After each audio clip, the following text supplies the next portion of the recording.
Everyone passed their temp checks today? Yes. All right. All right. Still don't see social distancing. Hey guys, can you get layer? Just layer. We're just layering.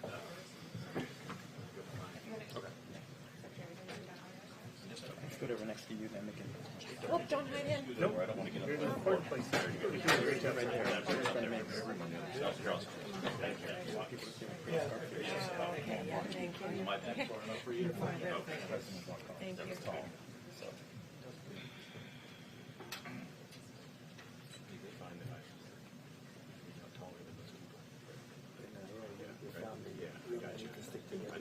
You'll feel good.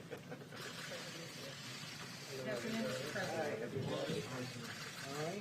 Vice President. Beautiful day outside, and I think we have some great things to talk about. I'll start by discussing the Federal Reserve. As you know, it just happened minutes ago, but to me it makes me very happy, and I want to congratulate the Federal Reserve.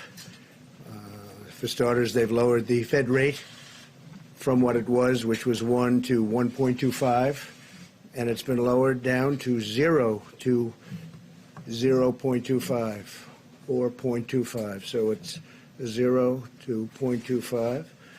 That's a big difference. It's quite a bit, about a point.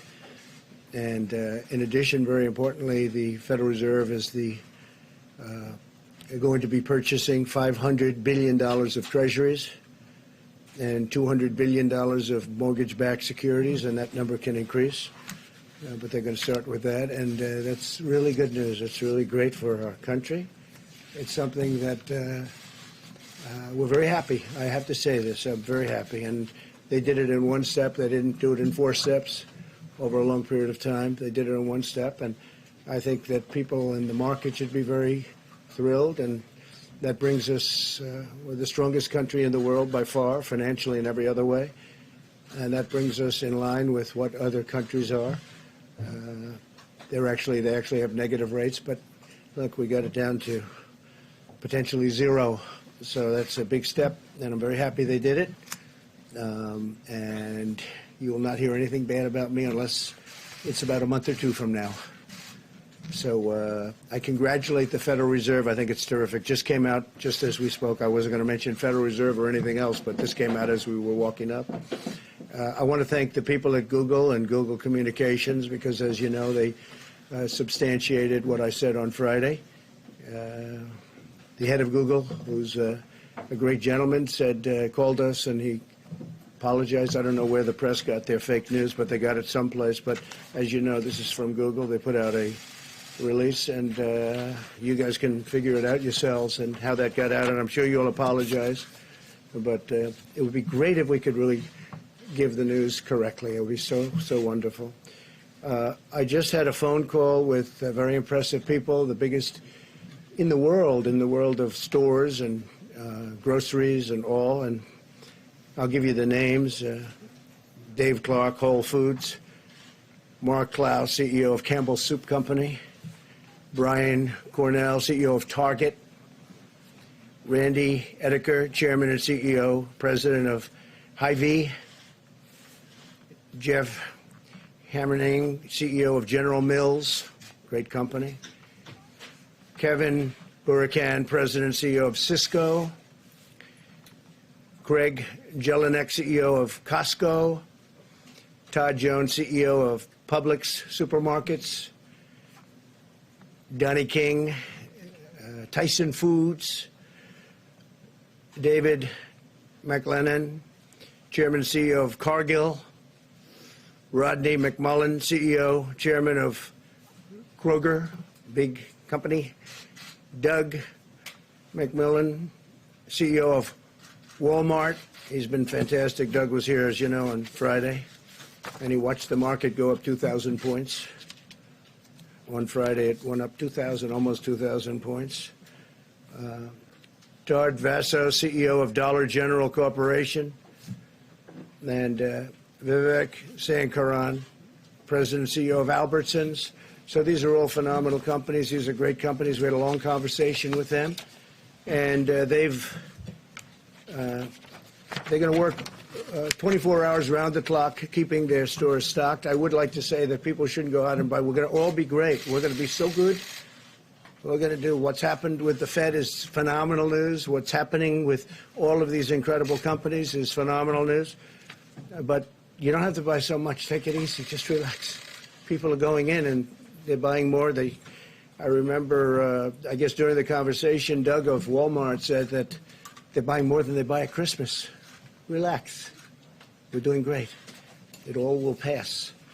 The folks that we spoke to, they've done a fantastic job. They're going to meet the needs of the public. They're going round the clock if they have to, and they're committed to the communities where they're serving and which they serve so beautifully and have for a long time. And they're buying a lot of additional things to sell. But again, they actually have asked me to say, could you buy a little bit less, please? I thought I'd never hear that from a retailer. All of them are working hand in hand with the federal government as well as the state and local leaders to ensure food and essentials are constantly available. And they'll do it. There's no shortages. We have no shortages other than people are buying anywhere from 3 to 5 times what they would normally buy. It's going to be there for a long time. We're doing numbers, and there's a pent-up demand that's incredible. When this passes, when this goes through, you're going to see numbers, I predict. I guess I'm allowed to predict just like Wall Street people are allowed to predict, and they're pretty much in agreement. You're going to see there's a pent-up demand like a lot of people, including me, haven't seen before. But this has to get through. They know they're getting through the crisis and will require an all-of-America approach, and that's very important. They're committed to remaining open during this crisis, totally open. They have to stay open. Those stores have to stay open. They supply our country. Our supply chains in America are the most powerful in the world, and they're all working very hard. They're working around the clock. And the stores are stocking up at a level that's beyond Christmas time. And it's great. It was very reassuring speaking to these people. They have it totally in hand. There's no need for anybody in the country to hoard essential food supplies. They said to me, could you please tell them, just go and buy, enjoy it, have a nice dinner, relax, because there's plenty. But you don't have to buy the quantities because it's hard to refill the stores on a basis as rapid as they're refilling them. And we are using the full power of the federal government to defeat the coronavirus, and we will do whatever it takes, and we're doing, I think, really, really well. A lot of good things are going to happen. I want to thank all of the people standing behind me. You know, these are phenomenal people, and we have some of them right over here. But the people behind me have been working round the clock, and they're doing an incredible job. We see what's happening. We see what's going on in other countries. We're looking we're learning from watching other countries, frankly. There's a very contagious virus. It's incredible, but it's something that we have tremendous control of. I think very important to young people, people of good health, and groups of people just are not strongly affected. Elderly people that are not well or not well in certain respects are really a dangerous group. We have to watch them. We have to protect them very much. We have to really watch over them and protect them because they are very vulnerable. And with that, if it's okay, I'm just going to go and make some calls. I'm talking about Federal Reserve. I think it's a tremendous thing that took place just now. I didn't know I would be surprised on a Sunday. I don't know if that's ever happened on a Sunday before, but I would think there are a lot of people on Wall Street that are very happy. And I can tell you that I'm very happy. I didn't expect this. And I like being surprised. So our vice president is doing an incredible job, is going to take over, and I will see you probably tomorrow. Thank you very much.